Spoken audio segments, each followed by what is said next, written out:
오늘의 주제 강연을 맡아주실 이재승 교수님 공식 프로필입니다.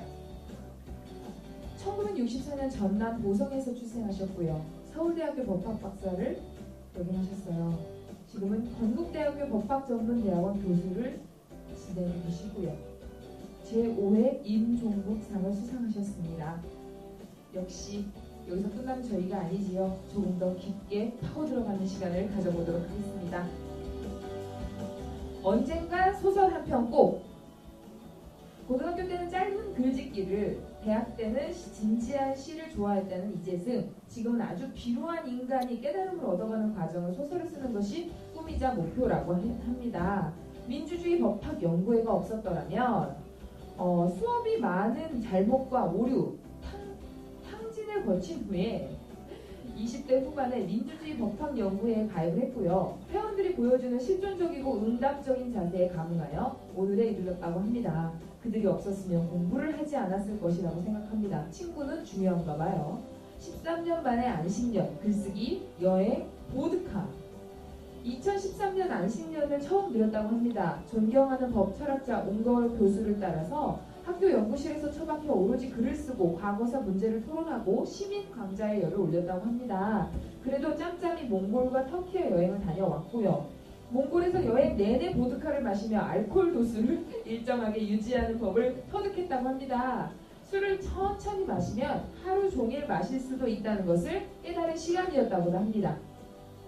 국가폭력의 피해자, 그리고 자신에게 들려주고 싶은 말, 기억이 아니라 예언이 더 큰 목소리로 말하게 하라. 이것이 과연 무슨 뜻인지, 프로필을 보고 나니 어떤 분인지, 그리고 저 말이 과연 무슨 뜻인지 저는 더욱더 궁금해집니다. 그리고 그분이 어떤 강연을 들려주실지 무척 기대가 되기도 하고요. 그러면 큰 박수와 함께 이재승 교수님을 무대로 모셔볼까 합니다. 오늘의 주제는 형이상학적 죄로서 무병과 지속 가능한 화해입니다. 박수 부탁드리겠습니다.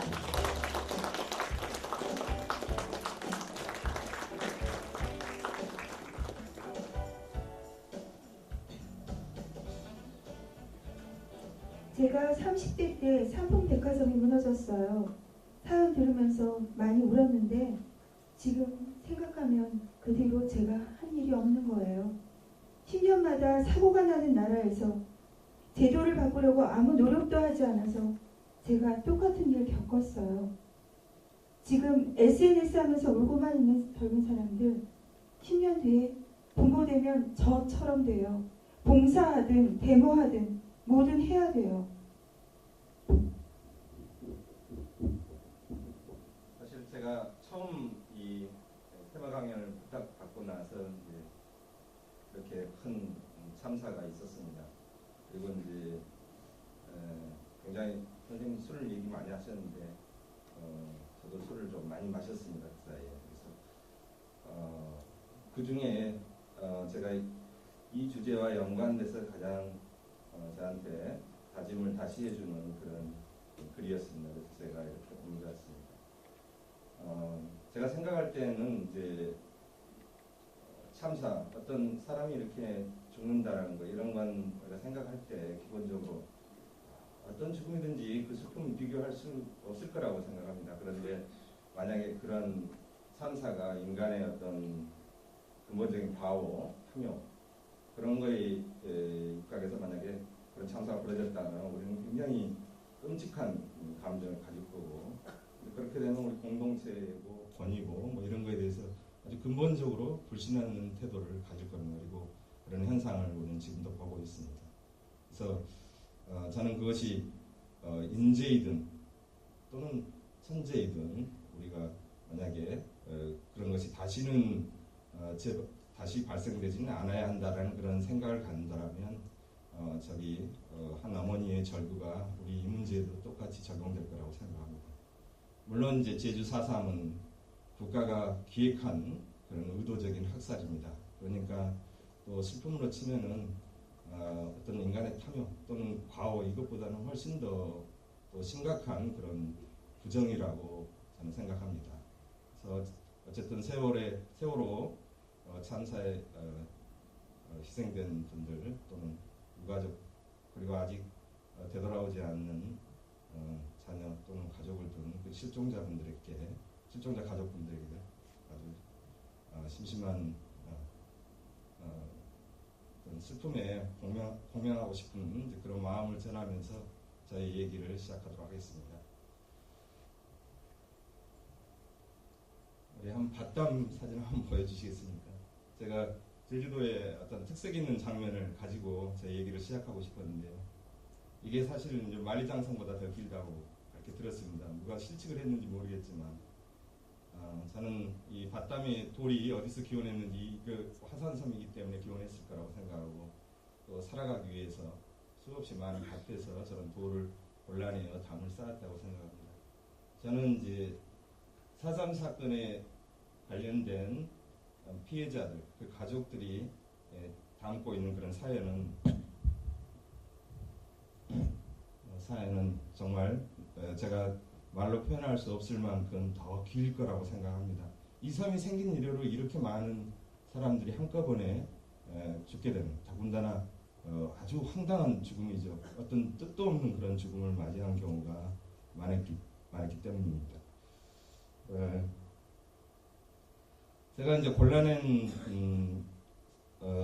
주제 소설은 목마른 신들과 새와 살입니다. 저는 이제 이 작품을 생각할 때 이제 목마른 신들은 제가 오랫동안 국가폭력 또는 화해 이런 문제를 다뤄왔습니다.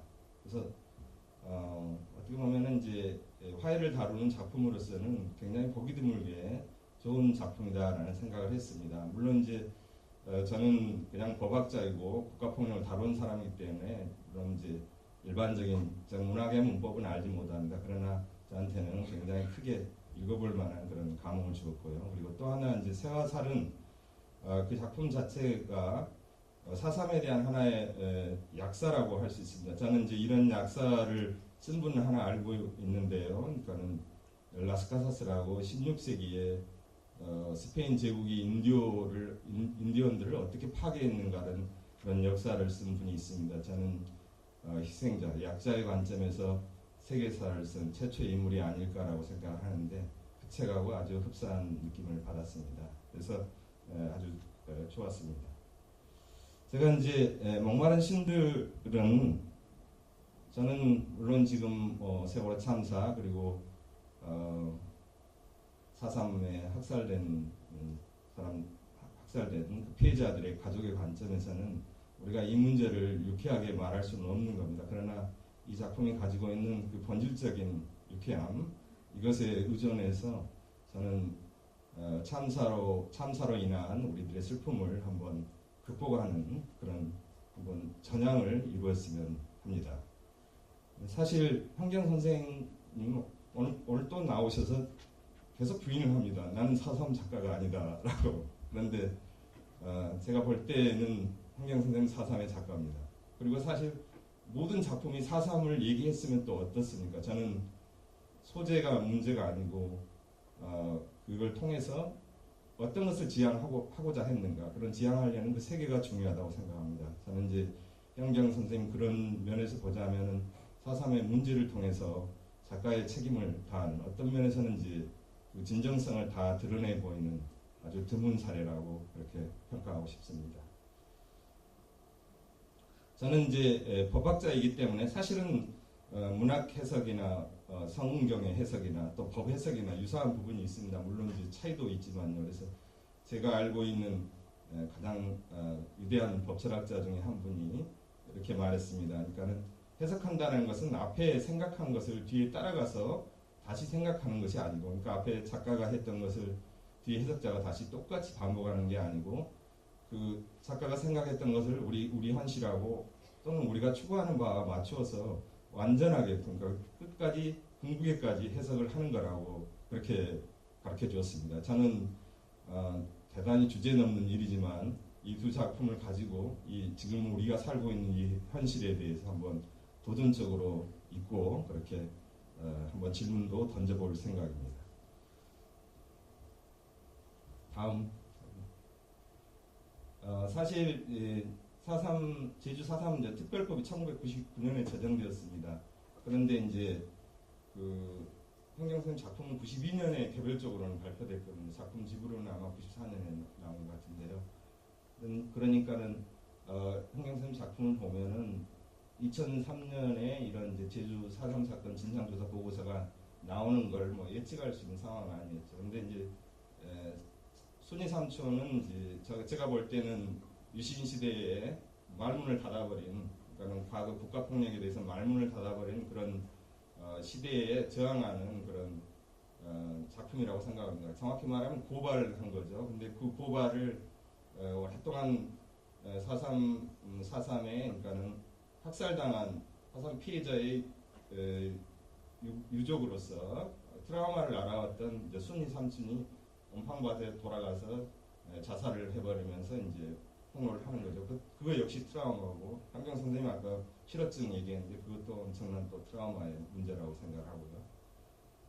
그런데 이제 목마른 신들은 거기에서 순위 삼촌하고 똑같은 분이 있습니다. 그게 이제 학살당한 영수의 엄마라고 하는 그 노파이죠. 그래서 그 노파는 이제 노파 역시 계속 이제 트라우마에 시달리다가 이제 사망을 했는데, 어쨌든 목마른 신들은 기본적으로 이제 92년이라는 어떤 시대 상황, 그러니까는 민주화가 어느 정도 진척되면서 좀 낙관적인 그런 아주 낙관적인 그런 제주 4.3 문제가 전진될 수 있는 그런 스스로 희망의 포석을 놓았다고 저는 생각을 합니다. 그래서 저는 좀 특별하게 이 부분을 좀 강조하고 싶은 생각입니다.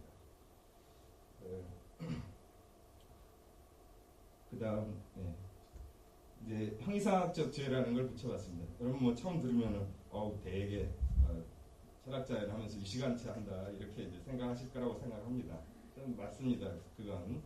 그런데 우리가 왜 이런 죄까지 필요할까 한번 생각을 해보십시오. 그러니까 그것은 인간이 너무 오묘하다는 그런 거죠. 오묘하고 정말로 아주 섬세하게 튜닝되지 않으면은 엄청나게 아프고 망가질 수 있는 그런 거라고 생각합니다. 여러분 뭐 절도죄, 뭐 뇌란죄, 살인죄 뭐 이런 건 아는데 형사학적 죄는 뭐야? 형사학 공부를 잘못한 건가? 뭐 이렇게 생각할 수 있습니다. 근데 한번 보도록 하겠습니다. 그 죄의 종류.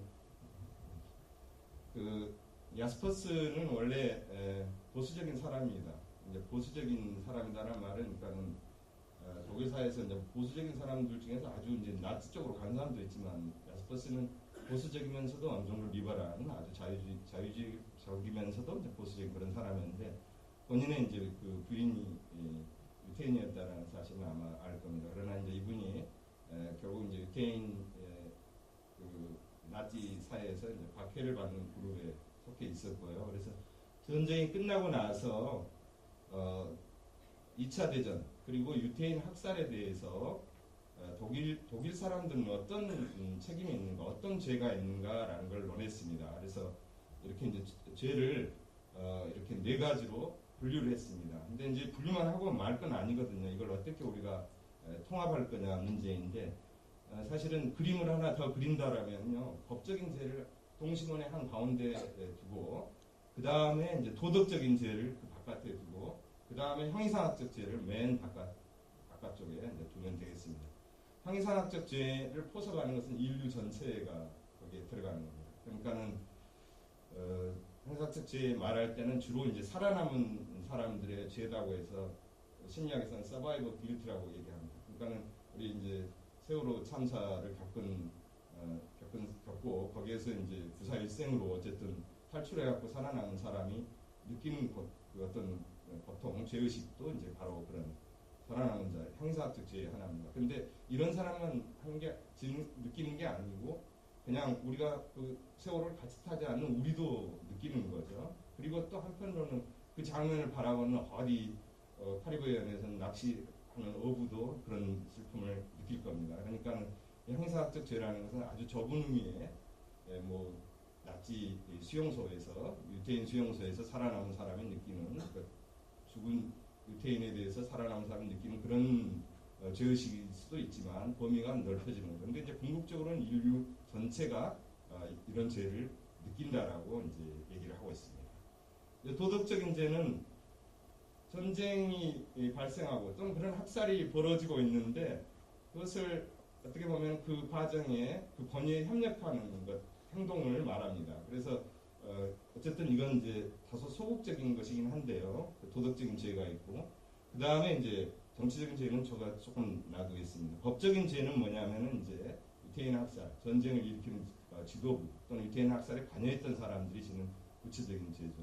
그러니까 이와 같이 다양한 형태의 죄가 있는 거예요. 죄가 있고 모든 사람이 지는 죄가 있고, 그런데 우리가 이제 어떤 불행 앞에서 인류 모두가 그냥 죄인이다라고 이런 식으로 말하는 것은 굉장히 합리적인 이야기가 아니다라는 겁니다. 그러니까는 그 죄와 책임의 성격은 엄연히 다르니까 우리는 이제 그런 걸 구별해야 된다는 거죠. 그리고 이제 제가 이제 세월호 참사 이후에 나온 이야기들 보면 비슷하죠. 우리 모두가 죄인이다 하면서 진짜 책임을 져야 될 부분이 넘어가거나 아니면은 또 책임을 져야 될 부분을 피하기 위해서 어떤 부분에 과도하게 또 책임을 추궁하는 그런 현상이 벌어지게 됩니다. 그래서 우리는 여기 오신 이상 어쨌든 이 죄가 가지고 있는 정치적인 기능도 아주 주목을 해야 된다는 겁니다. 그리고 정치적인 죄는 앞으로 다시는 정치적인 죄는 뭐냐면은 이 나라 국민됨에 대한 책임입니다. 그건 뭐냐면은 나치가 그렇게 공화국에서 그런 포괄적인 권위주의 체제로 옮겨가는데 바로 독일 국민들이 어떻게 했습니까? 표로 지지를 했단 말이죠. 그런 것을 그러니까 그런 만행을 저질러지는 것을 저지하지 못했기 때문에 지는 책임인 거죠. 그래서 예를 들어서 도덕적으로 자기가 레지스탕스가 되어가지고 싸우다가 감옥에 붙잡혀간 사람조차도 이 책임을 면할 수 없다라는 겁니다. 왜냐하면 나치 체제를 스스로 붕괴시키지 못했기 때문이라는 거죠. 우리 세월호 참사 관련해서도 국민이 지는 책임이 정치적 책임도 이런 거 하나라고 생각합니다. 우리는 이제 그 원인이 어디에 있었느냐라는 것을 이제 얘기할 수 있겠는데, 여러분 신자유주의는 경제 정책이 아니죠. 신자유주의라는 것은 경제 어떤 성장을 위한 어떤 특정한 정책인 게 아니고 삶 전체를 야만화시키는 겁니다. 인간들을 완전히 다른 형태로 만들어 버리는 거죠. 근데 우리가 그런 정책을 내걸고 있는 정부를 연거푸 이렇게 뽑은 거죠. 저는 어떻게 보면은 그런 것들의 규결이라고 보고, 신자유주의 정책의 규결은 결국 사람들을 전부 주체로 만들지 않는 겁니다. 비주체로 만들어버린 거예요. 그러니까 어느 순간에도 스스로 책임감을 느끼고 행동할 수 없게 돼버리는 거죠. 그래서 저는 이제 그런 의미에서 국민 전체가 정치적 책임을 지고 있다라는 생각을 해봅니다. 그런 의미에서. 그래서 저는 이제 이런 책임을 가지고 형사학적 죄, 도덕적 죄, 정치적 죄 이걸 가지고 우리 현실을 어떻게 바꿀 것인가라는 것에 제 얘기를 좀 맞춰보려고 합니다. 형사학적 죄가 조금 어렵게 느껴질 수 있는데 야스퍼스의 이야기를 한번 두 번째 부분을 한번 낭송해 주실까요? 형이사학적 죄. 인간 상호 간에는 연대가 있다. 이러한 연대는 세계에서 자행되는 모든 불법과 모든 불의에 대해, 특히 자신이 있는 곳에서 또는 자신이 알고 있는 가운데 발생한 범죄에 대해 인간 각자에게 공동의 책임을 지도록 한다. 내가 범죄를 방지하기 위해 할 수 있는 바를 하지 않았다면 나도 그 범죄에 대하여 공동의 책임이 있다. 내가 타인의 살해를 막기 위해 생명을 바치지 않고 방관하였다면 나는 법률적, 정치적, 도덕적인 죄 개념으로 적절하게 파악할 수 없는 방식으로 책임을 느낀다. 그러한 범죄가 자행되었는데도 아직 내가 살아있다는 사실은 내게 씻을 수 없는 책임을 부과한다. 어떤 행운이 우리를 이러한 상황에서 구제해주지 않는 한 우리는 인간으로서 목적 없이, 즉 성공에 가망이 없는데도 무조건적으로 생명을 바칠 것인지, 아니면 성공이 불가능하기 때문에 생명을 보존할 것인지 사이에서 선택하지 않으면 안 되는 한계에 직면한다. 이웃 사람들에게 범죄가 자행되는 경우 죽음이든 삶이든 인간은 어디서든 함께해야 한다는 원칙이 무조건적으로 타당하다는 것이 형이사학적 죄의 본질이다. 형이사학적 죄를 판단할 자는 신뿐이다. 도덕은 항상 내면 세계의 목표에 의해서도 규정된다. 어떤 목적을 실현하는 것이 중요하다면 나는 도덕적으로 내 자신의 생명을 걸 도덕적인 의무를 질 수도 있다. 그러나 생명을 희생할지라도 아무것도 달성할 수 없을 것이라는 사정을 명확히 인식하는 경우에는 생명을 희생하라는 요구는 도덕적으로 성립하지 않는다. 목숨을 걸라는 요구는 도덕적으로 성립할 수 있으나 명백한 파멸을 선택하라는 요구는 도덕적으로 성립하지 않는다. 앞에 두 사례에서 세계의 목적상 부질없는 것을 행하지 말고 세계에서 그 목적을 실현하기 위해 자신을 보존하라는 도덕적으로 대립적인 요구가 성립된다. 그렇지만 우리의 마음 안에는 이것과는 다른 원천을 가진 죄의식이 있다. 형이상학적인 죄는 적어도 인간으로서 인간과의 절대적 연대가 결핍되어 있다는 점에 있다. 도덕적으로 성립 가능한 요구가 이미 멈춘 곳에서 형이상학적 죄는 씻을 수 없는 요구로 존재한다. 내가 있는 곳에서 불법과 범죄가 자행된다면 연대는 훼손된 것이다. 불법과 범죄를 막기 위해 용의주도하게 자신의 생명을 위험에 내놓았다는 것만으로는 충분하지 않다. 도덕적인 죄는 없겠지만 형이상학적 죄는 남는다. 내가 있는 곳에서 불법과 범죄가 자행되고 다른 사람들이 죽어가는데 나는 살아남았다면 내 안에서 하나의 소리가 들리고 이를 통해 나는 안다. 살아남아 있다는 것이 나의 죄이다.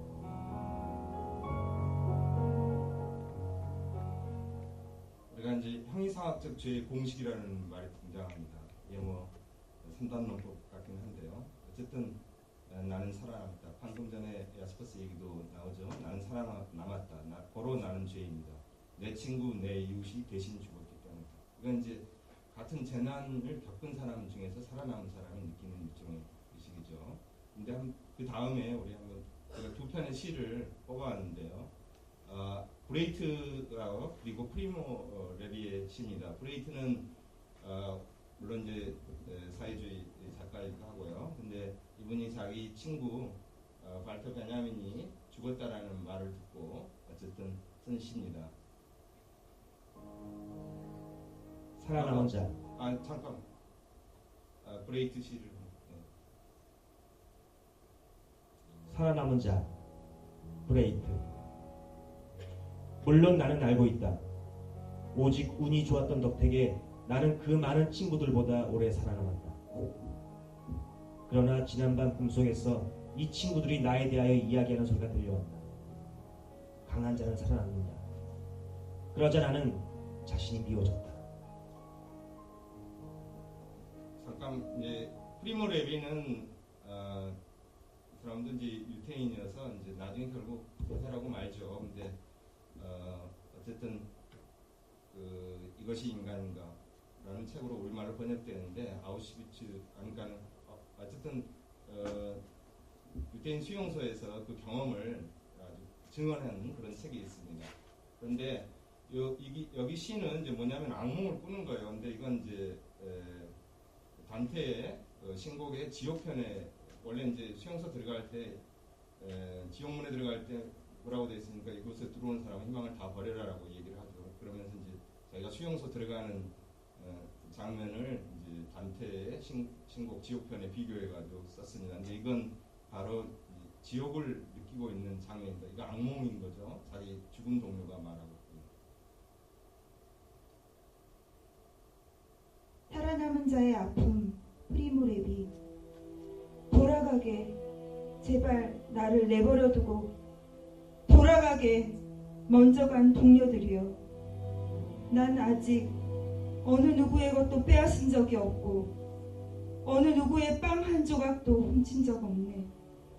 그리고 지금까지 나 때문에 정말 단 한 사람도 죽은 적이 없네. 제발 그대들의 세상으로 어서 돌아가게.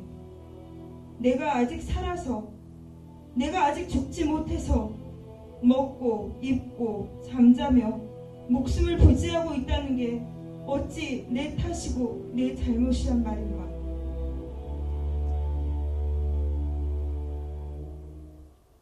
어쨌든 그 순이 삼촌이 아마 저런 심정으로 아마 온팡밭에서 자살을 했다고 저는 생각을 합니다. 근데 저는 이제 살아남은 자의 아픔 어떻게 보면은 이제 사실 트라우마라고 할 수도 있고요. 그것이 이제 피해자로서의 어떤 의식이라고 할 수 있고 피해자가 자기가 가해자로 생각을 하는 거예요.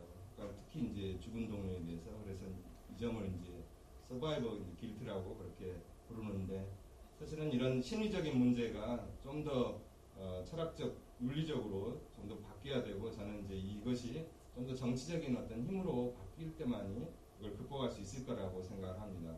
그러니까는 저는 살아남은 자가 그 트라우마를 우리 어떤 공동체적이고 또 어떤 집단적인 해법을 추구하는 정치적인 원동력으로 그렇게 전환시키는 게 아마 중요한 거 아닌가라는 생각합니다. 지금도 저는 이제 그렇게 생각하고요. 4.3에 대해서도 그렇고 세월호에 대한 생각도 비슷합니다. 그 다음, 요즘 뭐 트라우마 뭐 힐링 이런 얘기 너무 많이 하죠. 근데 이제 제가 생각할 때 우리가 이제 힐링은 어떤 상처를 갖고 있는 개인들의 얘기로 너무 초점을 많이 맞추고 있습니다. 그런데 제가 볼 때는 이런 집단 학살이나 이런 문제는 결국 집단적인 관점에서 접근해야 된다고 보는 거죠. 그러니까는 개인적인 힐링이라는 것은 저는 그게 가능할지 저는 의심합니다. 왜냐하면은 국가폭력 기제가 그대로 있는데 개인이 좋은 어떤 상담사를 만나거나 좋은 정신과 의사를 만나서 자기 사태를 개념으로 명료하게 정리한다고 해서 그 트라우마에 벗어난다고 보기는 어렵습니다. 결국 궁극적으로는 개인적인 심리적인 어떤 방어 기제 유사한 것들을 만들 필요, 그런 것보다는 우리가 공적이고 제도적인 그런 방어 장치를 확립하는 게 훨씬 중요하다고 보는 거죠. 그래서 제가 이제 트라우마 치유가 너무 개인적인 그런 치유 형태로 가는 것보다는 훨씬 더 공적이고 제도적이고 정치적인 차원에서 접근하는 게 필요하지 않을까라고 생각합니다. 우리 맨 처음 시작할 때 현경 선생님 작품 중에서 우리 죽음에 대한 얘기를 하고 있죠. 그러니까 현경 선생님 작품 동기 중에 하나가 개죽음이다라는 얘기를 하는 거예요. 그러니까 우리가 어떤 죽음은 예를 들어서 의사 열사가 있고 뭐 순국이란 말도 있고 또 그럽니다. 특히 이제 희생이라는 말도 우리가 생각해보면 알죠. 희생이라는 것은 자기 자신을 어떤 대의를 위해 바치는 거거든요. 그래서 그건 종교적이고 제의적인 의미를 갖고 있습니다. 근데 그건 이제 죽음이 자발적인 것도 있고 어떤 대의를 위한다는 이런 것도 이런 의미인데, 우리는 희생이란 말을 너무 많이 쓰죠. 희생이란 말을. 세월호 참사도 희생이다라고 말합니다. 사실은 정확히 말하면 어떤 대의도 없습니다. 그냥 개죽음이거든요. 인간의 탐욕과 또는 집단 학살을 갖다가 우리 법에서 집단 희생이라고 불렀습니다. 그건 사실은 완고거법이고 죽음을 정당화하는 그런 어떤 죽음을 정당화하거나 회피하려는 그런 부인적인 태도가 있는 거죠. 우리는 집단 학살, 집단 살해 이렇게 이제 불러야 되는데 많은 경우 희생이니 집단 희생이니 그렇게 말합니다. 그래서 현경 선생님이 굉장히 죽음에 대한 죽음이 거의 국가폭력이라는 것은 거의 무의미한 그런 죽음이었다. 그래서 품위 있는 죽음, 고유한 죽음이 아니고 4.3의 원원들은 이제 그런 의미에서 목마른 신들이라고 그렇게 부른 거죠. 제가 볼 때는 이제 제가 산죽음이라는 말을 써봤거든요. 산죽음도 정신분석학에서 쓰긴 쓴다고 합니다. 산죽음은 살아도 살아있는 목숨이 아닌 사람들이죠. 그러니까 극심한 트라우마로 살고 있는 사람들, 트라우마 속에 살고 있는 사람을 저는 이제 산죽음이라고 그렇게 한번 불러봤습니다. 사실 이제 국가의 본질이 이제 뭔가 그러니까 이제 국가의 본질은 이제 우리가 보통 국가는 이제 국민을 보호한다고. 예를 들어 홉스식으로 얘기하면은 내가 너를 보호한다. 그러니 나는 너에게 명령할 수 있다. 이렇게 되는 거죠. 그런데 이제 그런 의미에서 이제 국가와 개인 간의 관계는 일종의 대가 관계라고 할 수 있습니다. 너무 야박한 표현인지 모르지만, 근데 이제 국가가 국민을 보호한다라는 그 목적을 지키지 못하는 것이 아니라 오히려 국민을 학살하는 일을 하게 된다면은 국가하고 국민과의 관계는 끊어지는 거죠. 저는 이제 칸트가 그 영국평화론에서 했던 말들을 생각을 하게 되었는데요. 그러니까는 두 나라가 전쟁을 하고 있을 때라도 이 전쟁이 끝나고 나서 평화가 불가능한 짓거리는 하지 말라 이거예요. 그럼 뭡니까? 전쟁을 했을 때는 떳떳하게 상대 군인 대 이쪽 군인 간의 그런 교전이고 전투적으로 승리를 해야 되는데 아예 거기 그 나라를 가가지고 완전히 그냥 다 불태워가지고 섬멸을 한다거나 초토화를 한다거나 이런 짓거리는 그건 이제 국가가 할 일이 아니다라는 거죠. 그건 이제 그 다음 관계 회복을 불가능하게 한다라는 겁니다. 황교안 선생님은 계속 4.3의 국가 폭력을 통해서 국가하고 4.3의 피해자들, 사망한 분들의 유족들은 관계 회복이 불가능하다라는 것을 얘기를 하는 거죠. 그러니까 그 죽음은 국가 권력의 완전한 반칙에 의해서 이루어진 그런 죽음이었다라고 규정을 하는 것 같습니다. 저는 이제 제가 좋아하는 이제 미국의 역사학자가 있는데요. 아주 행동하는 역사학자였습니다. 그분이 국가와 국민의 관계 또는 이제 시민은 어떻게 행동해야 되는가에 대해서 의견을 제시했는데 한번 낭독해 주시겠습니까? 악법에 복종하지 않을 시민의 권리, 그리고 위험한 법에 복종하지 않을 시민의 의무를 촉구하는 것은 민주주의의 본질이다. 민주주의는 정부와 법이 신성한 것이 아니라 생명, 자유, 행복이라는 목적에 봉사하는 도구들이라고 상정한다. 도구들은 없어도 되지만 목적은 그렇지 않다. 우리는 우리 자신과 국가가 이해관계에서는 서로 별개의 것이라는 점을 잊어서는 안 되며 우리는 이 점에 대해서 국가 행위자들에 의해 기만당하지 않도록 유의해야 한다. 국가는 권력, 영향력, 부 등을 목적 자체로 추구하고 개인은 건강, 평화, 창의적 활동, 사랑을 추구한다. 국가는 권력과 부로 인하여 자신의 이해관계를 위해 수많은 나팔수들을 가지고 있다. 그래서 시민은 독자적으로 또는 자신의 동료와 연대하여 사유하고 행동하는 것이 필요하다는 점을 깨달아야 한다. 어떻게 보면은 이제 우리가 총론적인 얘기지만 사실은 지금 한 상태에서 필요한 이야기라고 생각합니다. 그 다음 그 4.3 사건의 본질에 대해서는 여전히 지금도 이제 우리 사회에서 크게 보면 좌우 간에 보수 진보 간에 이제 의견 대립이 있는 겁니다. 저는 이제 그걸 한 두 가지 정도 하나라고 얘기를 해야 되겠는데 두 가지라고 볼 수도 있고요. 근데 첫 번째가 이제 공산 폭도론입니다. 이건 이제 단독 정부를 반대하며 이제 또 총선거를 거부한 제주도 사람을 이제 국가의 적으로 규정을 한 거죠. 그러면서 이제 정부는 제주도 사람들을 전부 이제 공산 폭도, 그러니까는 제주도 자체를 이제 레드 아일랜드로 규정을 하고 미국에 의해서 레드 아일랜드로 규정하고 붉은 섬이라고 하고, 그리고 해안선에서 반경 5km 위쪽에 있는 지역은 완전히 불태워버리고 거기 다 죽여도 좋다라는 이런 일종의 그런 살인 면허를 내린 거죠. 근데 이제 여기 이 과정이 전체 이제 미국의 목소리가 들어가 있고, 그러니까 4.3 사건 자체는 저는 이제 흥행한 작품에도 많이 드러나는데 미국이 관여한 거다. 그러니까 47년부터 4.3이 시작된 거거든요. 47년부터 시작되고 47년에 3.1절 행사에서 어쨌든 군정경찰이 6사람을 이제 그 시위대를 갖다 살해한 것으로부터 시작돼가지고 이제 총파업이 이루어지고 그 다음에 이제 그 다음해로 이어지면서 이제 4.3 봉기로 이어지게 됩니다. 그 다음에 이제 과잉진압론인데요.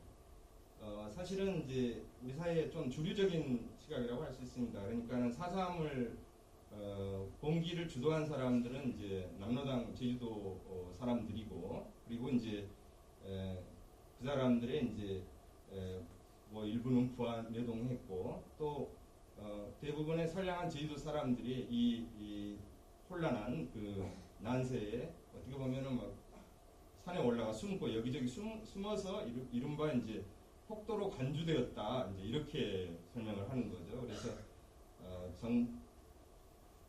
봉기를 한 측에도 잘못이 있고, 또 정부가 그렇게 과잉 대응하고 과도하게 많은 민간인을 죽인 것은 잘못이다, 이런 식으로 아주 애매한 형태의 그런 물타기한 그런 책임론이 아마 제가 생각할 때는 4.3 보고서 안에도 깔려 있다라고 생각합니다. 제가 이제 미치광이 이론이라고 적어놨는데요. 이건 이제 뭐냐면은 정확히 말하면은 이제 베트남에서 미국의 닉슨 정부가 베트남의 그 저항 세력들에 대한 이야기, 그 저항 세력들을 억압할 때 사용한 이야기죠. 그러니까는 난 미친놈이다, 건들면 너희들은 몰살이다, 이런 거죠. 그러니까는 아주 패권, 아주 강력한 힘을 가진 사람들이 자신의 약한 저항자들을 그냥 완전히 길을 꺾는 그런 방식이죠. 그런데 어쨌든 이런 것이 이제 제주 4.3에서도 그대로 활용된 거다. 그래서 이건 뭐 닉슨의 이야기가 아니고 원래 강대국 패권 국가가 약자들을 상대로 사용하는 전형적인 그런 술책인 것 같다라고 생각을 합니다. 제가 그 사진 설명을 해야 되겠는데요. 다시 앞으로 한번 보내주시겠습니다. 여기 보면은 이제 김달삼, 김익렬 두 사람 나옵니다. 여러분 4.3에 대해서 읽으신 분은 알겠지만은 김익렬은 이제 당시 이제 연대장이었고요. 그리고 김달삼은 이제 무장대의 지도자였습니다. 근데 두 사람 저렇게 사이좋게 사진 찍은 적은 없습니다. 근데 4.3 평화공원에 가면은 두 사람 저렇게 있어요. 그건 이제 저런 합성 사진을 만든 사람은 아마도 그 의도가 저 두 사람이 이른바 휴전을 맺었는데 그 휴전 자체가 그 지켜졌다라는 그런 비극은 막아졌을 거다라는 그런 염원이 깔려 있는 거라고 생각합니다. 그러나 이제 패권 주의자도 이런 걸 용납하지 않죠. 사실은 4월 28일에 저 두 사람이 잠정 이제 적대 행위를 중단하기로 얘기했는데 5월 1일 날 한번 사진 당겨보시겠습니다. 다음으로 오라리 방아선. 예, 여기 두 번째 사진. 예. 드레스덴 폭격 옆에 있는 사진. 예.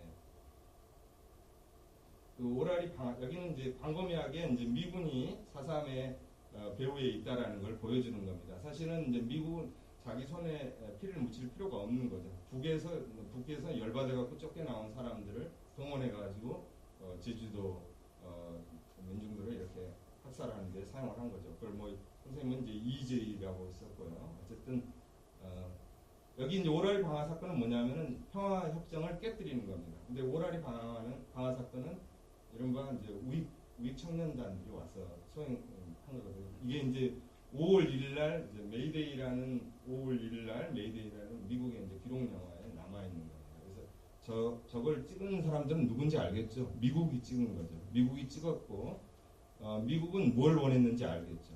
그러니까 4월 28일에는 미국이 협상을 해가지고 항복을 받아내라 이렇게 했는데 5월 1일은 강경책으로 바꾼 거예요. 그러니까 5월 10일 날 총선을 해야 되는데 그냥 진압하는 게 낫겠다라는 그런 판단이 선 거죠. 그래서 이제 오라리 방아 사건을 어쨌든 부추기고 그 다음에 항공사진으로 가서 찍은 겁니다. 항공사진 찍은 사람은 방아 사건이 잘못됐다라는 각도에서 찍은 건 아니었겠죠. 근데 어쨌든 저 진실은 나중에 밝혀졌습니다. 저는 이제 이 상에서는 어쨌든 그 패권 국가들의 범죄는 결코 청산되지 않는다. 그러니까 더군다나 승전국가의 범죄는 청산되지 않는다. 예로서 이제 드레스덴 폭격, 그러니까는 독일의 피난민들이 모여 있는 그런 드레스덴을 어쨌든 하루 밤낮으로인가 어떤 영국군과 미국군이 폭격을 했습니다. 그래서 한 3만 명이 죽었다고 하는데 그에 대해서는 저는 책임 전혀 안 져요. 물론 이제 우리는 뭐 일본에 대한 미운 감정을 갖고 있지만 일본이 이미 패망하기 직전인 상황인데 원자탄을 2발이나 떨어뜨렸습니다. 그럼 뭐겠습니까? 이건 바로 매드맨 이야기죠. 그러니까 길을 꺾어버리는 상대를 갖다가. 그래서 제가 볼 때는 이건 반칙이죠. 이걸 우리가 전쟁 범죄라고 부르는 건데 어쨌든 승전국의 그런 범죄는 청산되지 않는다라는 것을 확인해 볼 수 있습니다. 다시 이제 작품으로 돌아오겠습니다. 다음, 네. 화해굿. 네. 사실은 이제 화해굿은 제가 이제 이 작품을 그래서 유쾌한 작품이라고 이제 생각을 하는데요. 어쨌든 이 화해굿은 이제 작가의 트라우마 그리고 사실은 이제 신방의 트라우마도 들어가 있습니다. 물론 여기 이제 신방 아까 무당이 되었던 사람이 이제 작가를 대변하고 있는 건데 엄밀한 의미에서 신방은 깨끗한 몸이 아니죠. 이미 자기가 서북 청년단을 끌고 다니면서 다른 동네에서는 분명히 학살에 관여를 했을 거라는 생각이 듭니다. 그리고 뭐 학살자들을 운반한 사람이기 때문에 그는 법적인 죄뿐만 아니라 도덕적인 죄도 있고 또 당연히 행사적 죄도 이 사람한테는 있는 겁니다. 그러나 어쨌든 그런 정부는 뭐 그런 사람들을 갖다가 유공자라고 말하고 벌하지를 않는 거죠. 그러나 이 사람은 자기 자신을 용서할 수 없었던 거죠. 그래서 결국 그 죽은 홀령들에 붙들려서 이제 무병을 앓고 그래서 자기가 드디어 이제 화해자로 나서게 된 겁니다. 그러니까는 자기 트라우마를 자기 어떤 개인적 화해자가 됨으로써 극복을 하게 된 겁니다. 그래서 저는 형사학적 죄를 그냥 우울함 또는 죄의식 이걸로만 생각하지 않고 오히려 인간을 구원하려는 그리고 자기 스스로도 구원하려는 그런 의식이라고 생각합니다. 이런 이제 역전을 우리가 이루어야만이 우리가 살아갈 수 있을 거라고 생각합니다. 그리고 죄를 지은 사람도 사실 이와 같이 자기 스스로를 역전할 때만이 우리가 함께 또 살아갈 수 있는 거 아닌가라는 생각을 해보죠. 그래서 이 하이굿은 이제 여러 가지를 아주 함축해가지고 보여줬죠. 아까 배우들께서요. 황영 선생님은 언제 다른 곳에서 이제 가해자도 아니고 피해자도 아닌 사람, 어떤 회색지대에 있는 사람 그런 사람들의 이제 얘기를 다루고 싶다라고 했는데 저는 개인적으로 오히려 이제 그 가해자가 참여하는 그런 형태의 4.3 소설 같은 건 안 나올까라는 생각도 해봅니다. 저는 이제 그 다음으로 제 책임과 상속입니다. 이건 이제 여기 굉장히 젊은 학생들이 와 있어서 좀 더 생각을 해볼 문제라고 보는데요. 저는 이제 그 서북 청년단의 손자가 갑자기 이제 또 이상 증상을 느끼게 되죠. 이 부분을 저는 일종의 이제 무의식을 통한 죄의식의 어떤 전이라고 생각합니다. 물론 이게 심리학적으로 가능한 것인지는 문제이고 제가 이제 그 범위는 넘어가지만 어쨌든 철학적, 정치적인 의미의 책임 문제로서는 아주 유효한 거라고 생각합니다. 그래서 살아남은 자들 또는 죄를 지은 자 말고도 우리 이 후속 세대로서 지금 현재를 살고 있는 사람들이 과거에 대해서 이 과거를 극복해야 될 그런 책임이 있다라는 생각을 말하고 싶습니다. 저는 이 작품에 제가 지속 가능한 화해라는 용어를 썼습니다. 이건 이제 여러분이 아마 뭐 지속 가능한이라는 말 하도 많이 쓰는데 이 화해라는 것의 성격을 한번 규정을 해보고 싶었는데요. 그것은 화해가 한 번 잘못했다고 그거 한 번 잘못했다고 말함으로써 끝나는 일이 아니다라는 거죠. 그건 이제 우리가 트라우마, 상처라는 것은 아주 어떤 유사 사건을 보더라도 재발하는 거고 그것이 이제 우리가 이제 그런 트라우마를 억압하기 위해서 제사를 지내는 거죠.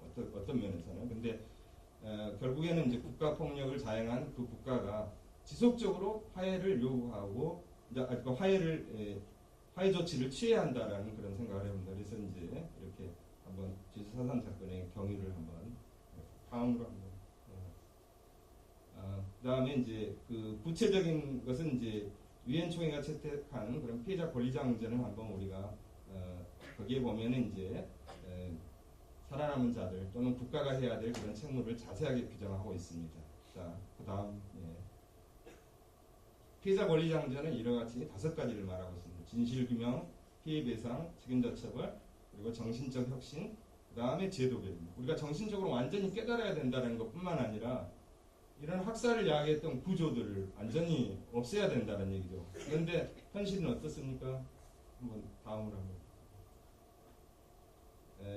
현실은 그 다음으로 한번 더 보겠습니다. 더 부장으로 한번 가시겠습니다.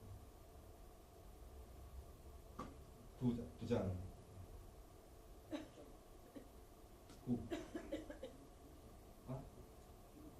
예, 맨 마지막에 앞으로 다시 그냥 앞으로 보내주십시오.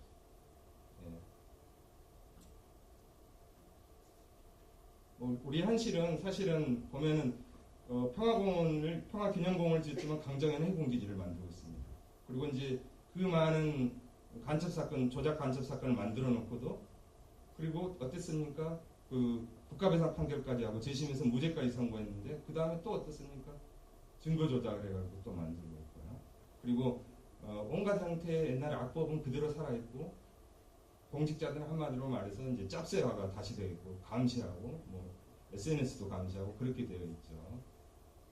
그런데 이제 저는 제 말보다 그 작가 선생님께서 했던 이야기를 한 번 더 강조하고 싶은데요. 그 9편에 들어가면 한번 백조일손 이야기를 한번 들어가 보겠습니다. 백조일손 그 부분 낭송을 좀 해주시겠습니까? 모슬포에 가면 백조일선지지라는 공동묘지가 있다. 외놈들이 탄약고로 쓰던 콘크리트 땅굴 속에 100몇십 구의 시신이 가득 담겨져 있었는데 7년이 지난 후에야 겨우 이장 허가를 받은 가족들이 몰려들었을 때는 멸치젓처럼 푹 썩어 이탈된 뼈들이 이거 내거 구분할 수 없게 엉클어져 있었다. 이 뼈다 내 뼈다 부질없이 다투던 유족들은 결국 저 조상들은 이거 내거 구별할 수 없으니 우리 모두 하나의 자손이 되어 섬기자고 의견을 일치를 본 다음 얼크러진 뼈들을 주워 맞춰 사람 형상을 만들고 일일이 봉분을 갖춰 매장했으니 그 공동묘지가 백조일손지지다. 백조일손, 그 얼마나 좋은 말인가. 아무렴 사삼조상은 그렇게 모셔야지. 내 조상, 네 조상 구별 말고 선백성이 모두 한 자손이 되어 모셔야 옳았다. 사삼을 모르고 무슨 사업을 하고 무슨 학문을 하고 무슨 인생을 논하나. 그 모든 다 헛된 일이 되고 말 것이다. 도대체 나같이 천한 신방놈이 여기저기 불려다니면서 버리는 원혼굿이 도대체 무슨 효험이 있겠는가. 한날 한시에 죽은 원혼을 진혼하려면 온 마을 사람들이 아니 온 성 백성이 한 자손 되어 한날 한시에 합동으로 공개적으로 큰 곳을 버려야 한다. 바람길 따라 구름길 따라 무리지어 흐르는 수많은 군병들, 전대미문의 가장 억울한 죽음이기에 가장 영험 있는 조상신으로서 우리를 보호해 줄 것이다. 어허, 백조일선, 얼마나 좋은 말인가. 덩지덩지 덩덩 덩덩. 그 백조일손 사진을 한번 보여주시겠습니까? 예, 여기는 이제 모스크바에 가면 있습니다. 근데 여기 그 시신에 대한 지금 왜 이렇게 묘지가 조성되었는지 선생님도 설명하고 계시는데요. 저는 이게 사실은 집단 학살 그리고 집단적인 기억 그리고 후손들이 어떻게 우리 사회를 만들 것인가에 대한 이미 이 묘지가 내포하고 있는 신비적인 의미를 작가 선생님께서 말씀해 주셨다고 생각합니다. 사실은 우리가 4.3에 대한 기념관을 그렇게 지어놨습니다. 여러분 기념관 갔다 오시면은 굉장한 감동이 전해집니다. 그런데 우리가 기념관을 제주도에 두고 제주도에 올 때만 이렇게 생각하는 것이 아니라 그런 학살의 구조가 학살이 전국적으로 다 되고 그런 학살의 구조는 여전히 남아있다라는 것을 생각을 해야 된다고 봅니다. 그건 이제 우리가 어떤 행동을 할 것이냐 문제인데 저는 그 마지막에 이제 새와 살이라는 그 작품을 통해서 우리가 새가 아니라 살, 인간적인 어떤 가치 이걸 이제 우리가 편드는 그런 구체적인 행동을 할 때만이 우리가 학살 구조를 청산할 수 있을 거라 그렇게 생각합니다. 제가 좀 시간이 좀 촉박해서 제 얘기는 이걸로 마치겠습니다.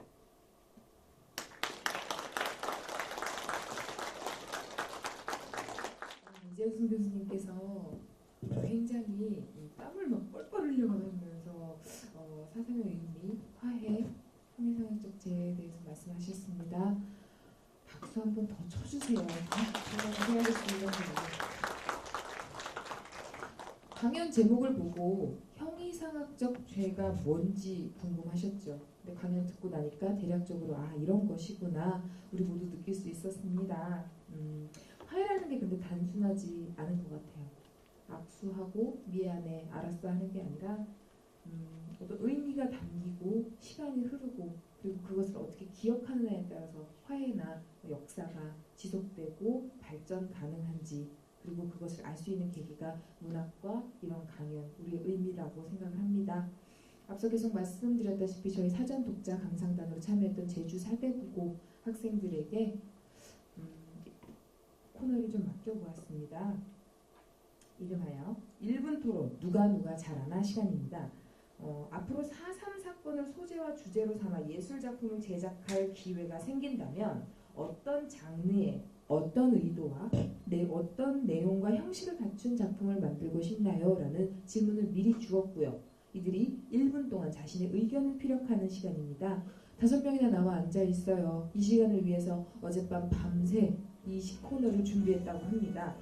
제1번 고가람 학생부터 시작하겠습니다. 딱 1분입니다. 여러분들이 이 학생이 만드는 영화의 투자자라고 생각을 하시고 과연 누가 잘했는지 나중에 큰 박수로 우열을 좀 가려보도록 하겠습니다. 고가람 학생 시작해주세요. 만들고 싶습니다. 장르는 스릴러 드라마로 하였는데 그 이유는 스릴러라는 장르가 피해자들의 긴박한 상황과 처참한 학살을 담아낼 수 있다고 생각하였고 드라마라는 장르는 피해자들의 상처와 섬세한 감정을 보여줄 수 있다고 생각하였기 때문입니다. 장소는 사실성을 높이기 위해 실제 피해 마을인 세월이로 하였고 주인공은 고등학생 나이의 여자아이로 정해서 사춘기 여자아이 특유의 감수성으로 사건의 상처를 보여준과 동시에 성인들의 선식적인 시각 또한 보여줄 것입니다. 줄거리는 평화로운 세월이에 사는 주인공이 사건으로 인해 가족과 이웃을 잃고 홀로 살아남아 사건의 상처를 안고 살아가다가 나이가 들어 정부의 사과를 받고 편안히 눈을 감는 내용입니다. 감사합니다. 꼭 국가가 사과를 했으면 좋겠습니다. 2번 양유선 학생입니다. 저는 뮤지컬을 만들어 보고 싶습니다. 사삼 사건을 바탕으로 한 영화나 연극은 이미 흥행에 성공하였고 많은 이들에게 널리 알려져 있지만 뮤지컬은 새로운 감동을 줄 수 있을 것이라고 생각합니다.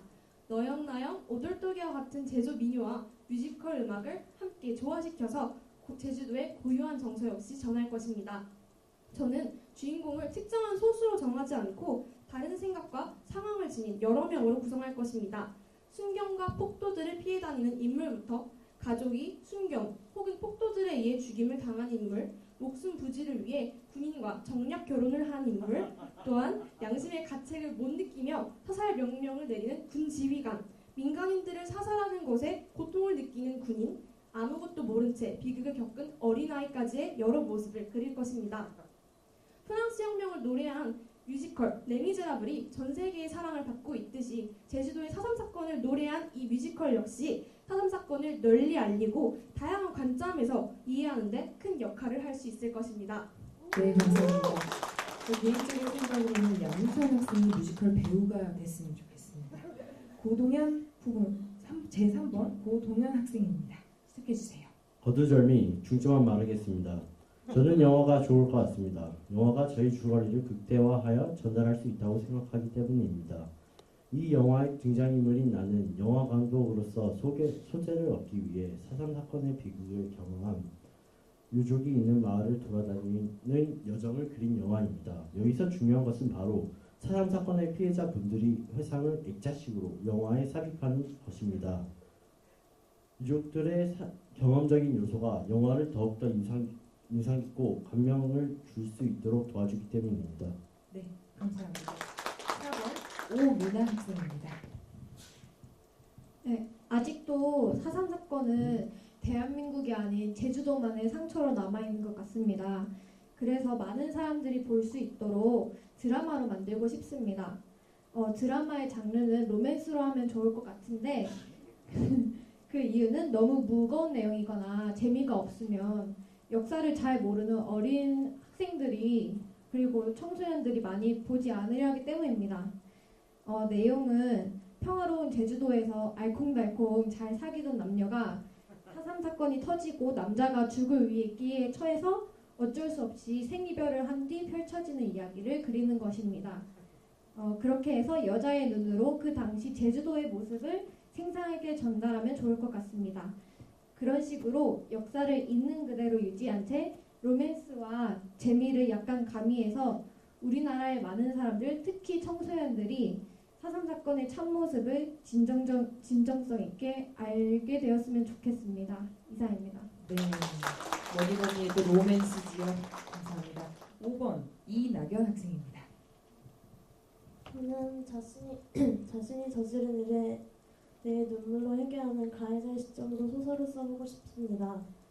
피해자 입장이 아닌 가해자의 입장으로 소설을 쓴다는 게 색다른 소설이 될 것 같고 가해자의 내적 갈등과 또 눈물을 흘리는 모습을 글로 잘 표현한다면 감동도 있을 것이고 소설 읽느라 시간 갈 줄 모를 정도로 재미있는 소설이 만들어질 것 같습니다. 네, 감사합니다.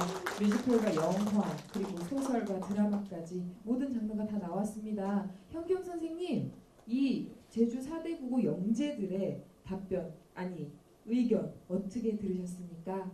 정말 영재답게 아주 좋은 답변을 해주셨습니다. 정말 사삼은 아까 학생들이 얘기한 것처럼 제주도에 국한된 비극이 아니고 외부에 의해서 그런 비극이 생긴 것이기 때문에 외부에 아니고 또 이것은 미국이 개입했기 때문에 세계사적 사건이기 때문에 미국에 관련해야죠. 그래서 좋은 작품을 만들려는 그런 포부가 보여서 그리고 여러 장르를 통해서 뮤지컬, 영화, 특히 영상 시대이기 때문에 영화의 그 파급력이 대단히 크거든요. 좋은 영화. 여기 정말 지슬이 나왔지만 좋은 영화가 더 나와야 돼요. 그래서 그런 이야기 정말 정확한 얘기를 해주셨어요. 그리고 소설도 근데 정말 명작이 나와요. 사삼에 대해서 아주 좋은 얘기를 해주셨습니다. 네, 감사합니다. 박수 치고 싶습니다. 네, 감사합니다. 많이 빨리빨리 잊어버리고 사는 세대에서 시기에 그리고 우리는 어제 일도 쉽게 잊고 사는데 누군가는 4.3을 끊임없이 기억을 했고 첫 번째는 현경 선생님이 거의 선두주자처럼 그것을 기억하셨고 모든 제주에 사는 사람들이 그것을 지금 함께 공유하고 있고 그리고 바로 지금 여기 무대에 나와 있는 사람들이 4.3 사건을 기억할 수 있는 그리고 널리 퍼뜨려 줄 수 있는 미래가 아닐까 싶습니다. 자, 모두 일어나서 관객분들에게 인사를 해주시고요. 관객분들 우리 미래들의 인사 받아주십시오. 감사합니다. 고생하셨습니다. 이재승 교수님과 현경 선생님을 모시고 3인 3색 토크 시작하겠습니다. 박수 부탁드리겠습니다.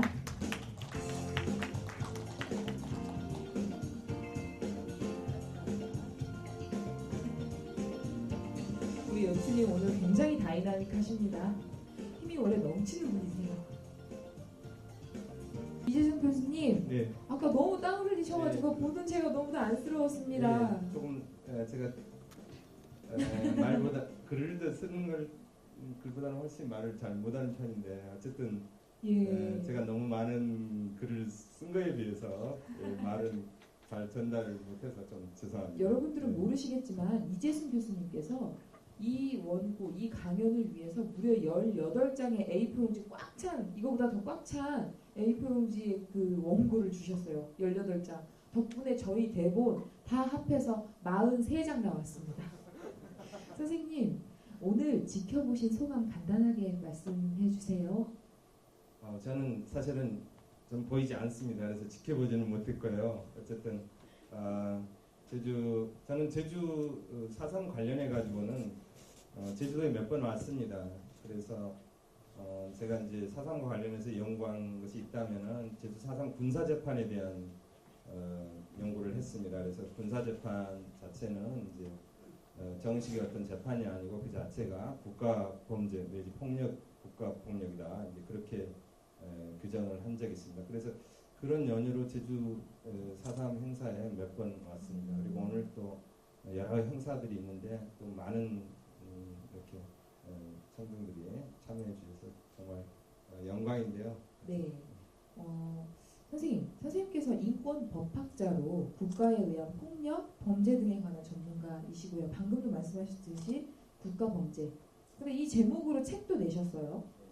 법학이라는 학문이 엄청나게 방대할 텐데 특히 국가범죄라는 이 시점에서 이 이야기를 꺼내는 것이 옳은 일이라고 저는 생각을 합니다. 국가범죄라는 학문에 관심을 갖게 된 이유 그리고 지금 어떤 공부를 앞으로 또 어떻게 하시게 되실런지 계획도 좀 설명해 주십시오. 너무 갑자기 아카데믹한 질문을 하는 것 같은데 저는 개인적으로는 제 고향이 전남 보성입니다. 그래서 사실은 또 사슴하고도 관련이 있죠. 요수 14연대가 이제 어떤 출병을 거부해서 태백산면 무대가 되었던 곳이 이제 제 고향이기도 한데요. 어쨌든 우리가 사는 것이 들여다 보면은 제주도는 뭐 한 집 건너서 한 사람이 아마 사망을 하게 되면은 제주도민의 9분의 1이 아마 통계적으로 나올 것 같은데 뭐 그런 국가폭력을 완전히 피한 사람은 있을 수가 없습니다. 그래서 그것이 이제 어떤 면에서는 우리가 완전히 극복하는 그러니까는 사람들이 안전하고 또 평화롭게 자기 수명을 다할 수 있는 그런 사회를 만든다는 게 이제 굉장히 중요한 거죠. 근데 이제 그런 대의 때문이라기보다는 제가 이제 박사 논문을 썼는데 이제 그 사람이 이제 나치의 박해를 받고 그래서 전후에 이제 나치 청산에 관련된 아주 중요한 글을 썼습니다. 그래서 그분에 대한 연구를 하면서 제가 자연스럽게 이제 학문적인 관심을 갖게 됐습니다. 교수님께서 강연 앞부분에 작가는 이 세계의 불행을 제거하기 위해 언어를 사용해야 하는 특수한 책무를 지닌 존재이다. 그리고 현기영 선생은 자기 자신에 대한 성찰, 자율성과 각성, 역사적 책임의 의무를 합당하게 이행하는 드문 사례이다라고 원고에도 적어주셨습니다. 현경 선생님, 이재승 교수님의 이런 평가에 대해서 어떻게 생각하시나요? 지나친 과친이신데 물론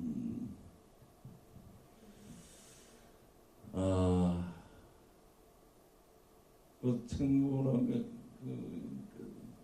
문학한다는 게 사적 책임 뭐 이런 거 그 당시에는 뭐 별로 느끼지 않았었어요. 근데 저도 뭐 그렇게 꼭 사회적 아까는 그런 말씀을 드렸지만 반드시 사회적 책무, 의무 뭐 이것 때문에 사설을 썼다라고 말씀드렸지만 물론 그런 것도 있지만 또 하나는 내 내면에 있는 그 컴플렉스 그게 사삼이 좀 컴플렉스죠. 그게 사실은 문학을 한다는 거 이거는 문학 이코르 자유 해방이거든요. 근데 이게 사삼해전 억압이 나를 실어증으로 만들고 말다듬게 만들고 하는 요걸 좀 풀어내고 싶다는 그런 욕망도 있어가지고 사실 썼던 것이 더 그런 몫이 더 커요. 선생님 질문을 조금 더 이어가 볼게요. 서슬퍼런 독재 시절에 사삼을 통해서 소설을 통해서 발언한다는 게 사실은 굉장한 용기를 필요로 했을 것 같습니다. 게다가 선생님 그때 현직 교사의 신분이셨고요. 교회라면 공무원인데 보통 사람이라면 고문, 구금, 판매 금지 등 혹독한 시련을 겪고 난 후 사삼을 다시 소설로 다룬다는 게 사실은 주저할 수밖에 없을 것 같아요.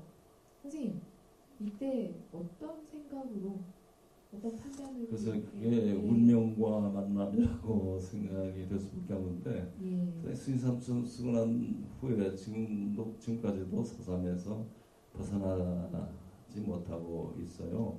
한때는 벗어나고 싶어서 발버둥 쳤죠. 왜냐하면 사삼에 나를 억압된 그런 원인이 되었던 사삼을 이제 내 가슴에서 해방시켰는데 이제는 그게 도리어 나한테 억압으로 오는 거예요.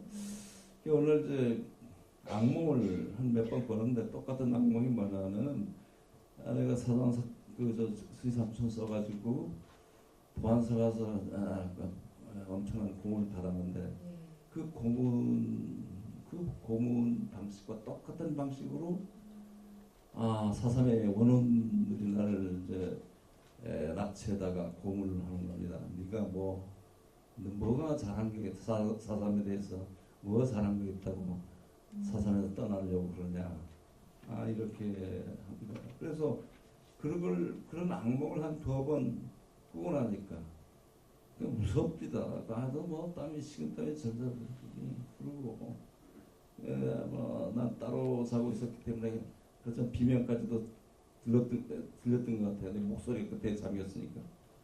그래서 지금 저는 사삼에서 떠나지 못하고 있는 입니다. 그런데 그렇게 운명적이기 때문에 그 두려움 같은 걸 물론 두려웠죠. 그래서 서북 청년 양심적인 서북 청년 하나 집어넣으려고 한 거예요. 그 수의사촌에 나오는 거 고모부 뭐 이런 건데 하여튼 두려우면서도 이제 쓴 거죠. 그 소설가는 운명이라고 말씀을 하셨어요. 하지만 법학자는 그럼에도 불구하고 그 사건을 용기 있게 계속 쓴다는 그 힘의 원천을 법학적인 용어를 좀 동원해서 설명해 주실 수 있을까요? 그건 넘어가는데요. 저는 그 주디스 허먼이라는 분이 예, 트라우마 회복에서 우리말로 트라우마라고 예. 그 책에 보면 이제 어쨌든 트라우마 때문에 뭐 신학자가 되고 법학자가 되고 신학자가 되고 예. 법학자가 되고 뭐 예. 어쨌든 뭐 사회 운동가가 된다라는 그런 이야기가 나왔거든요. 그래서 아마 국가폭력에 대해서 이제 사람들이 민감하게 느끼는 정도는 다를 거라고 생각합니다. 아까 뭐 형상학적 죄라고 얘기해서 불임뭉실이 모든 인간이 다 예. 느껴야만 인간이다라고 얘기는 했지만 그러나 그 이제 민감하게 느낀 사람일수록 예. 뭐 현선생처럼 작가가 되고 또 철학자가 되고 신학자가 되고 그러지 않나 싶습니다. 말씀이 좀 나온 김에 좀 여쭤볼게요. 선생님께서 새와 살이라는 제목을 무기를 녹여 보습을 만든다는 성경을 들어서 풀이해 주시는 원고를 저희에게 주셨습니다. 각 개인이 생명과 죽음 어떤 편에 서느냐가 중요하다고도 하셨고요. 그런데 비극적인 것은 평범하고 나약한 개인이 스스로 편을 정하지 못하고 어쩔 수 없이 그 편에 속해서 요구대로 일을 해야 한다는 점인데요. 목마른 신들의 신방처럼 말입니다. 이러지도 저러지도 못한 상황, 심부름을 해서 죄인이 된 어떤 국가의 어떤 심부름을 해서 스스로 원하지도 않았는데 죄인이 된 어떤 상황들이 있을 거 아닙니까, 선생님? 이런 사람들에게도 처벌을 해야 한다고 생각을 하십니까? 저는 이제 주로 만약에 처벌을 논했을 때는 이제 법적인 책임에 한해서 얘기를 해야 된다라고 보거든요. 근데 저는 물론 이제 죄와 책임을 얘기를 했는데 예. 기본적으로 죄라는 것은 과거에 잘못된 것들, 그 예. 잘못 자체에 대해서 처벌받는 것, 책임을 지는 거 그렇게 되는데 저는 이제 책임이라는 말 자체는 굉장히 미래지향적인 거라고 생각을 합니다. 예. 그래서 이제 도덕적인 잘못, 뭐 정치적인 그러니까는 어떤 그런 정부를 지지한다랄지 그런 정치적인 잘못 그리고 포괄적으로 나는 살아남고 누군가는 또 나 대신 죽었다랄지 이런 죄책감 이런 것들이 그냥 과거하고 연관되어만 있지 말고 예. 앞으로는 이제 그런 일이 일어나지 않게 만드는 새로운 사회를 바꿀 그런 책임이다라는 의미로 죄와 책임을 구별했을 때만 보통 사람들이 구제되지 않을까라는 생각을 합니다. 그래서 꼭 보통 사람을 처벌하는 데 초점을 둘 필요는 없다고 생각합니다. 개인적으로요. 이재수 교수님 계속 긴장하셔가지고 말씀 막 이렇게 막 왔다 갔다 하실 때 있었는데 국가, 처벌 이제 본인 전문 용어가 나오니까 갑자기 표정도 달라지시고 이제야말로 정말 야 소위 간지난다 싶을 정도로 말씀을 해주셨습니다. 두 분께 그냥 저 요즘 되게 생각 많이 하고 있는 질문 하나만 공통으로 드리겠습니다. 제가 요즘 부모님하고도 말을 잘 안 하고 살아요. 그놈의 지지가 뭔지. 대선이 끝난 뒤로 집에서 금기어가 하나 생겨버렸습니다. 뭐라고 직접적으로 말씀드리지는 않겠습니다. 도대체 선생님들 국가가 뭡니까? 우리에게 국가의 의미는 어떻게 생각을 하고 살아야 저희가 잘 살 수 있는 걸까요? 현경 선생님부터 좀 답변을 해주십시오. 글쎄요, 뭐 이 4.3 사건을 당한 저 도민 중에 한 사람으로서 국가를 보는 관점이라는 것은 좀 남다르죠. 아무래도 아까 이세승 선생님이 말씀하신 것처럼 국가라는 거는 이제 그런 거죠. 거기까지만 해도 좋아요. 난 너를 보호해준다. 그러니까 내 명령에 따라라. 이런 그 약속이 되는 거잖아요. 근데 이거는 보호해주는 게 아니라 민중을 보호해주는 게 아니라 파괴하는 게 대량을 파괴해버리는 게 제도 사건 그거잖아요. 그럴 때 국가란 무엇인가 하는 그 본질적인 그 회의를 안 느낄 수가 없죠. 그래서 지금은 민중이 대중이 또렷한 의식이 있어가지고 감시 눈초리로 이제는 국가가 백성을 명령 내리고 다스리는 게 아니라 시민과 국민이 국가를에게 명령하고 국가를 다스려야 된다고 생각합니다. 그 방법은 민중이 국가를 다스리려면 어떻게 해야 되나? 물론 시민운동, 뭐 만약 강정의 시민의 어떤 사건이 일어나면 그 국내적으로 연대, 민중연대가 시민운동 연대가 있을 거고 또는 민중이 국제적 연대 이런 걸 통해서 한 국가에 대속해서 투쟁을 해야 된다고 저는 생각합니다. 이재승 교수님. 저는 이제 이미 앞에 얘기를 했으니까 저는 이제 현경 선생님 작품에 의존해서 얘기를 한다면 제가 이제 새와 살에 관련된 현경 선생님 정의를 해놓은 부분이 있거든요. 근데 그 새라는 것은 어떻게 보면 이제 말 그대로 사람을 차갑게 하죠. 만지면 겨울에 만지면 동상이 걸릴 거고 군대 가시면 차갑고 예. 그리고 그것은 또한 관료제 기계와 같은 겁니다. 그래서 거기에 들어가게 되는 사람이 노예가 되고 아무 생각 안 하고 예. 그리고 위에서 시키면 무턱대고 아무거나 다 하는 그래서 우리가 사실은 4.3에서도 그 엄청난 크고 작은 아이만들이 있어서 이제 그런 예. 것들이 다 가능한 거 아니었겠습니까? 예. 그래서 결국에는 새가 아니라 살의 판을 이제 들어야 된다는 게 살은 인간이고 생명이고 따뜻한 것이고 이런데 결국 우리가 이제 국가를 어떻게 바꿀 것인가 이게 이제 가장 중요한 거라고 생각합니다. 우리 이제 민중들이 이제 국가를 감시하는 것뿐만 아니라 국가 안에 들어가 있는 모든 사람들이 매 순간 보다 인간적인 선익이 뭔가 이걸 예. 생각하고 그렇게 예. 판단하는 사람으로 바꿔야 되는 거죠. 그러니까 저는 근본적인 의미에서 무조건 복종하는 것이 아니라 예. 항상 사실은 복종 때문에 모든 야만들은 자행된다고 봅니다. 예. 사실은 불복종해가지고 어떤 야만이 일어난 적은 없습니다. 굉장히 뜻깊은 말씀입니다. 복종 때문에 모든 야만이 자행된다. 오늘 그 문장 좀 깊게 가슴에 새기겠습니다. 의도한 건 아닌데 이 질문을 안 하고 넘어갈 수가 없습니다. 이재승 교수님께서는 강연의 시작을 세월호에 대한 이야기로 시작하셨습니다. 세월호 사고 역시 제대로 국민의 안전을 지키지 못한 국가의 책임이 크다고 저는 확신합니다. 희생당한 어린 학생들에게 수많은 어른들이 부끄러움을 느끼고 슬퍼하고 있습니다. 일상생활이 힘들 만큼 우울해하는 사람들도 있습니다. 또래 학생들이 분향소를 방문해서 함께 애도도 하고요. 근데 이것이 교수님께서 말씀하신 형익상학적 죄이고 집단 트라우마가 아닐까 싶습니다. 우리가 트라우마에 갇혀 있지 않도록 국가 차원에서는 어떻게 조치를 취해 주어야 할까요, 선생님? 제일 어려운 질문인 것 같은데요. 네. 사실은 저는 국가가 어떤 조치를 취해 줄 거라고 생각 안 합니다. 우리가 이제 국가를 예. 어떻게 바꿀 것이냐 그걸 통해서 우리가 예. 어떻게 본다면 개인적이든 집단적이든 치유가 되는 거죠. 국가가 이 국면에서 하는 것은 결국 특정인을 붙잡아서 과도하게 처벌함으로써 일종의 뭐랄까요? 뭐라고 표현하면 좋을까요? 어쨌든 책임을 전가하는 방식으로 나올 가능성이 많습니다. 예. 그래서 전반적으로 우리가 사회 구조를 바꾸는 것 그리고 이제, 민주주의를 더 강화하는 것밖에 없다고 생각합니다. 현기영 선생님, 이 집단 트라우마에 대해서 문학을 비롯한 예술가들은 어떻게 대응을 하면 좋을까요?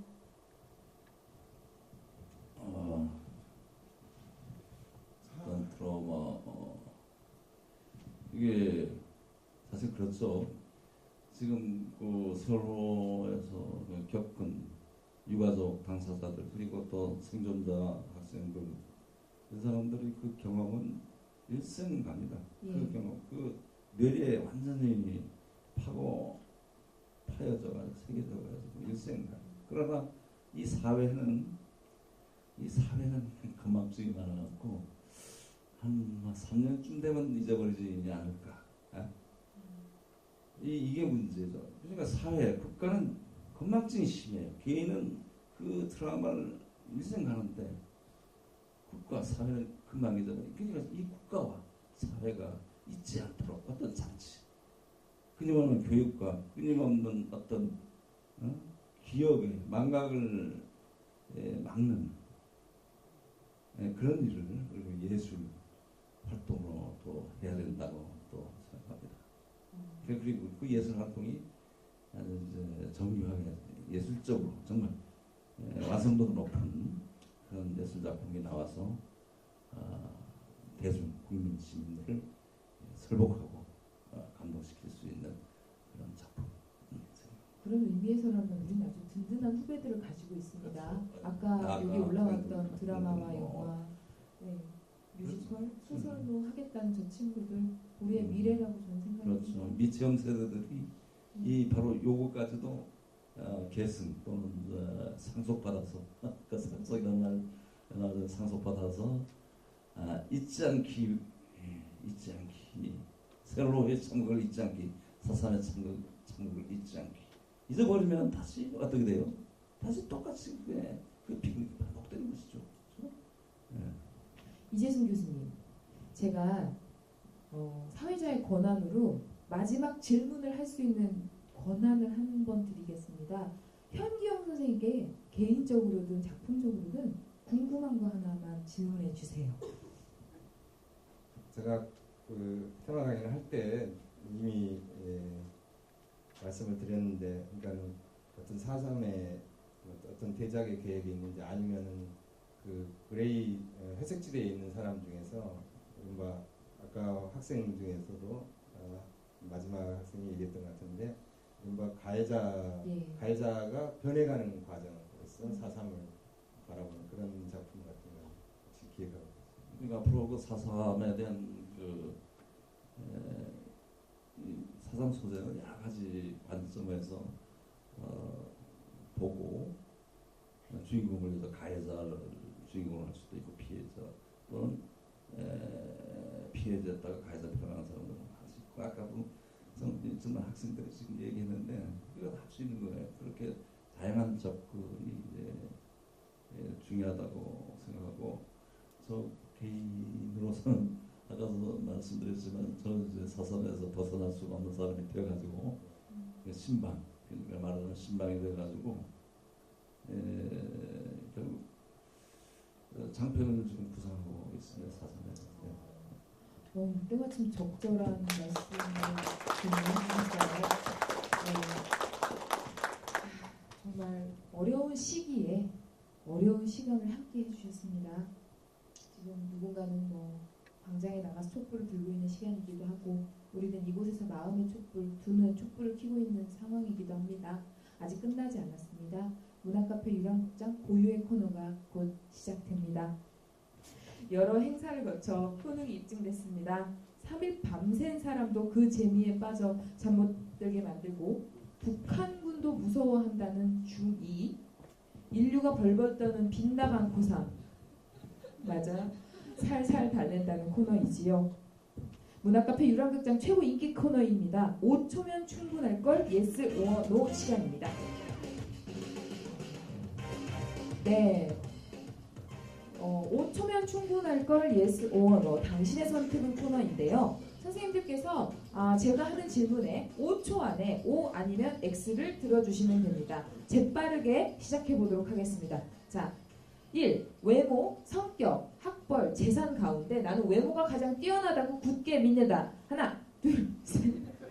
우리 로미오. 2. 두 분 다 서울대 졸업생이세요. 솔직히 어린 시절 나 공부가 이 세상에서 제일 쉬울 뻔했다. 하나, 둘, 셋. 자, 3. 사상, 5.18 등 국가폭력은 인간이 불완전한 존재여서 불가피하게 생기는 측면이 있다. 하나, 둘, 셋. 네. 4. 4.3 사건 진상 파헤치다가 가끔 내가 가해자, 즉 군인 편에 속했다면 어땠을까 상상해 본 적 있다. 하나, 둘, 셋. 네. 5. 한 번이라도 이 나라가 너무 싫어서 이민 가고 싶다고 생각한 적 있다. 하나, 둘, 셋. 예. 6. 사실 오늘 행사보다는 제주 맛집에서 즐길 뒤풀이를 더 기대했다. 하나, 둘, 셋. 자, 정말 아이고 큰일 났네. 정말 아주 가끔 아내보다 술이 더 좋을 때가 있다. 하나, 둘, 셋. 자, 8번. 나는 다시 태어나도 소설가와 법학자를 하겠다. 하나, 둘, 셋. 자, 9번. 문학보다 법학이, 법학보다 문학이 조금은 더 훌륭하다. 하나, 둘, 셋. 예, 각자 해석에 맡기겠습니다. 10번. 이거 누가 썼냐? 정말 잘 썼다. 가끔 내가 쓴 글 보면 감탄한 적 있다. 하나, 둘, 셋. 11번 오늘 했던 말 가운데 후회되는 말 있다. 하나, 둘, 셋.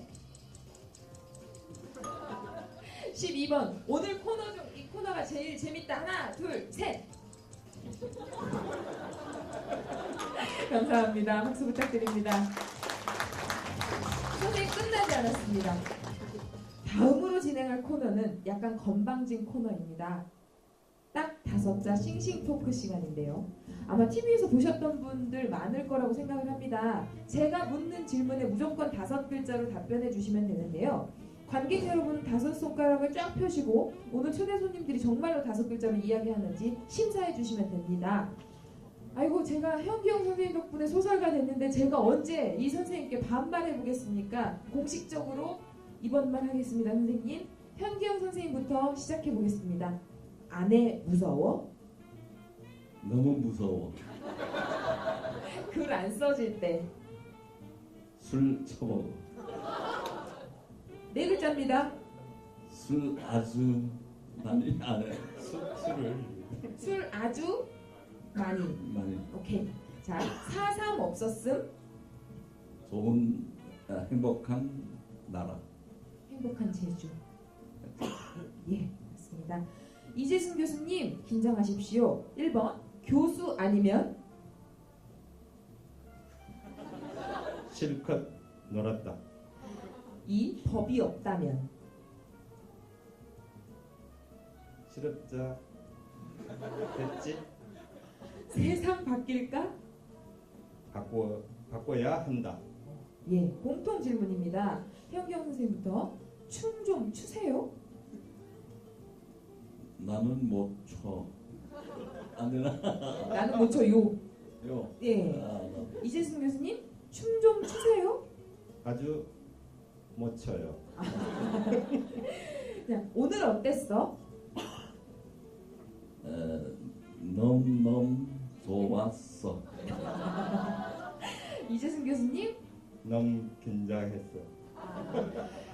여러분 끝났다고 생각하시면 안 됩니다. 문학카페 유랑극장 마지막 핵심적인 질문이 하나 남아 있습니다. 두 분 미녀 작가 짱? 미녀 작가 짱?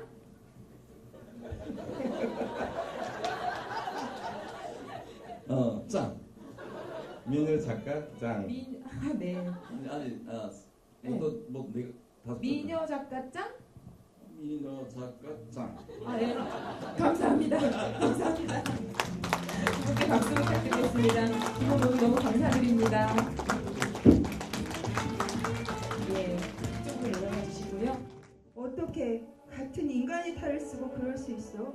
어떻게 그 수많은 사람들을 죽이고도 멀쩡히 살아가? 난 국가의 명을 받았을 뿐이야. 그리고 국가에 반역한 빨갱이들을 해치운다는 게 뭐가 잘못이야? 국가? 네가 그렇게 아끼는 국가가 수많은 이들의 부모를, 자식을, 친구를 죽였어. 네 애가 그렇게 죽어갔어도 넌 당연한단 말이 나와? 아무튼 난 잘못 없어. 괜히 돈 노리고 이러는 거면 딴지 찾아가 봐. 난 절대 돈 못 줘. 이게 어디 돈 때문이야? 돈 때문이냐고! 가지마! 아직 나 말 다 안 끝났어! 가지 말라고! 예. 목마른 신들에는 4.3 사건의 피해자와 가해자가 다양한 모습으로 등장을 합니다. 위 내용은 가해자와 피해자가 죽은 후에 만나 나눌 법한 대화를 제주 4대 국어 고가람 학생이 상상해본 대화입니다. 내용이 씁쓸합니다. 화해도 사죄도 잘 이루어진 것 같지 않습니다. 여러분 어떻게 공감하십니까? 자, 드디어 제주에서 열린 문학카페 유랑극장 모든 순서가 끝이 났습니다. 오늘 어떠셨나요? 즐거우셨나요? 네, 저도 즐거웠습니다. 상반기 행사는 일단 마무리하지만 문학카페 유랑극장은 끝난 것이 아닙니다. 앞으로도 더 재미있고 특별한 행사로 여러분을 찾아뵐 것을 약속드립니다. 전국을 문학과 철학을 통해 각기 다른 의미로 유랑하였습니다. 시작이 좋았습니다. 그런데 저희 가슴 아픈 일들이 일어나서 울음을 참으면서 진행을 하기도 했습니다. 하지만 지금 생각해보니까 무엇 하나 의미가 되지 않은 것이 없는 것 같습니다. 문화카페 유랑극장을 따라서 원주에서부터 양평, 대전, 서울, 목포, 진해, 경주 그리고 제주도까지 유랑을 하면서 신비주의 미녀소설가의 미모 게이지가 35.5% 정도 상승한 것 같습니다. 여러분, 저는 지금까지 사회 진행을 맡은 문화카페 유랑극장의 조연출이자 얼굴마다 신비주의 미녀소설가 이은선이었고요. 함께해준 모든 분들, 작가가 믿는 신의 이름으로 현존하는 언어로 할 수도 있는 모든 감사와 축복의 마음을 전해드립니다. 이왕 시작했으니 더 많은 분들과 두루두루 앞으로 더 유랑을 해야겠지요. 곧 어디서든 뵐 수 있기를 바랍니다. 봄을 보내는 동안 문화카페 유랑극장과 함께 할 수 있어서 행복했습니다. 이것이 끝이 아니기에 더 긴 인사는 드리지 않을게요. 마음이 착잡한 이 시기에 제주도에 와서 훈기를 얻어갑니다. 행복했습니다. 여러모로 고생들 많으셨습니다.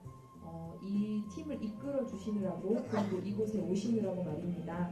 특히 우리 양현식 연출님, 당신은 현존하는 세계 최고의 문학 행사 연출이십니다. 감사합니다. 정말 많은 분들이 계세요. 뒤에 지금까지 일일이 호명할 수는 없지만 그래도 몇몇 분들은 꼭 짚고 넘어가야 되겠다는 생각이 들었습니다. 지금까지 주최 한국문화예술위원회, 한국문학관협회 주관 제주문학의 집, 기획 및 연출의 양연식, 사회 및 조연출의 신비주의 미녀소설가 이은선, 대본 구성의 강서현, 홍보 및 무대방 감독의 손자연, 낭독 공연 연출의 방은미, 배우 극단 한라산, 홍보물 디자인 염나리, 음향 및 조명 감독의 멋진 타마 김정혁, 이원조, 영상 및 시각 디자인 이명진, 동영상 촬영 및 편집의 정용택, 조세영, 행정진의 한정태, 자문 변인숙이었습니다. 목소리 배우는 박성일, 양현식 연출의 신비주의 미녀 시인 이계윤이었습니다. 죽음 부르겠습니다.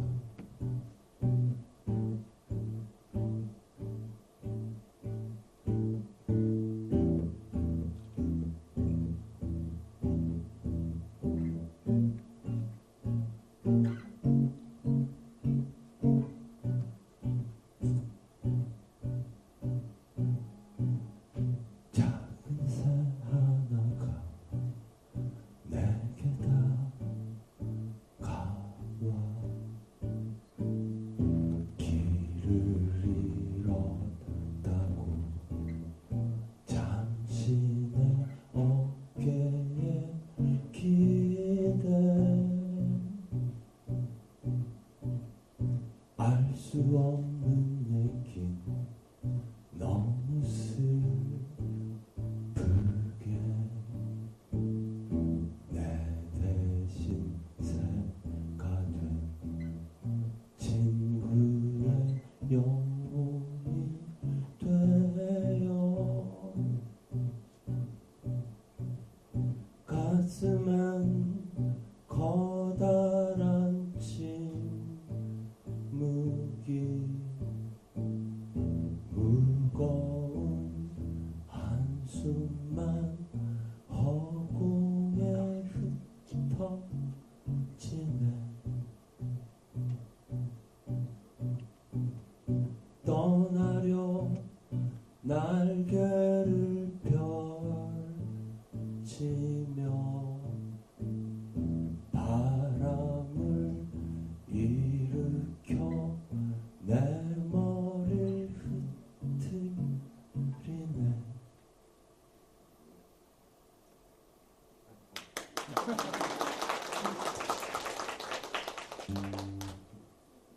위험한 세계 부를게요.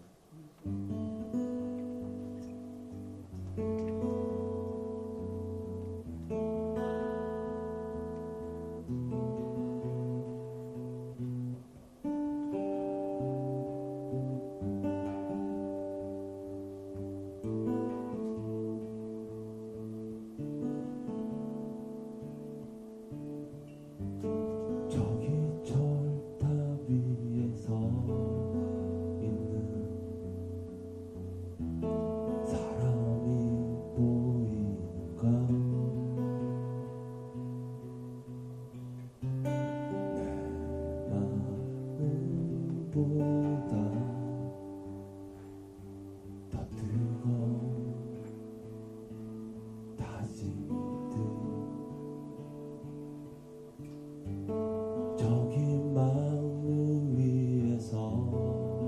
있던 사람이 보인가 내 눈물보다 더 뜨거운 새벽을 절탑도 타는 마음도 지친 몸도 취한 슬픔도 고르게 곧게 바르게 환하게 넓게 정의롭게 안녕 안녕 그대들 동지들 안녕 안녕 그대들 동지들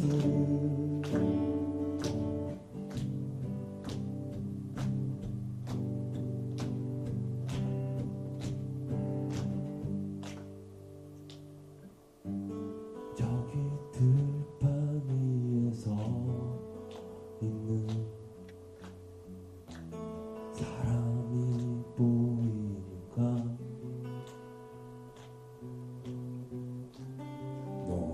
농부가 사는 저 시름에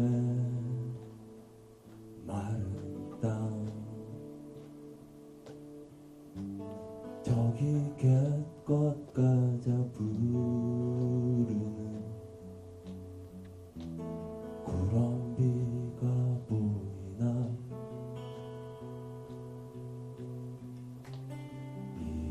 이름을 가진 그 전부의 대답들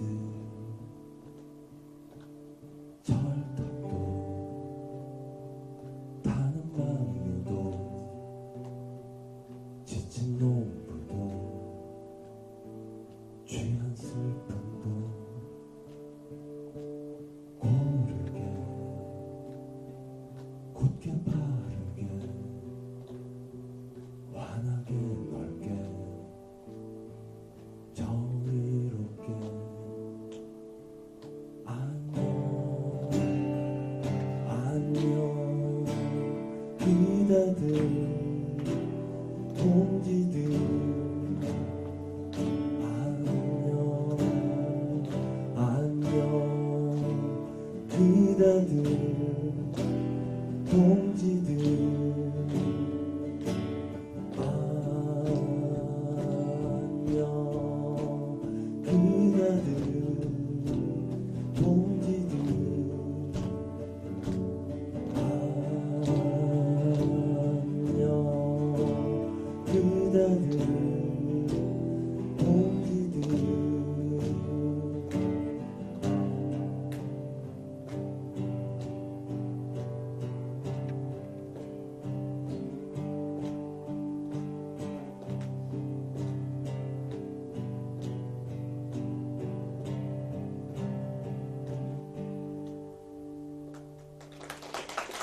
고맙습니다.